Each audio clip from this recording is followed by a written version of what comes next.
Match খেলতে আসেন, champion হওয়ার জন্য আসছি। হোপ ছাড়ার কোনো প্রশ্নই আসে না। নেক্সট ম্যাচে অবশ্যই আমরা জিতার মেন্টালিটি, এছাড়া তো আর কোনো উপায়। কোনো কথা হবে না।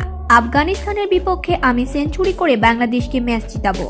আফগানিস্তানের বিপক্ষে মাঠে নামার আগে সংবাদ মাধ্যমে এসে একই বললেন জাকির আলী অনেক। বিস্তারিত দেখুন পুরো ভিডিওতে। দর্শক, জয় দিয়ে এবার এশিয়া কাপ শুরু করেছিল বাংলাদেশ। তবে পরের ম্যাচেই শ্রীলঙ্কার বিপক্ষে হেরেছে লিটন দাসের দল। এই হারে টাইগারদের সুপার ফোরের পথ অনেকটাই কঠিন হয়ে গেছে। আসরে টিকে থাকতে নিজেদের শেষ ম্যাচে আফগানিস্তানের বিপক্ষে জয়ের বিকল্প নেই।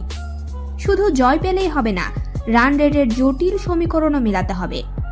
আসরে নিজেদের প্রথম ম্যাচে হংকংয়ের বিপক্ষে 14 বল হাতে রেখে 7 উইকেটের ব্যবধানে জিতেছিল বাংলাদেশ।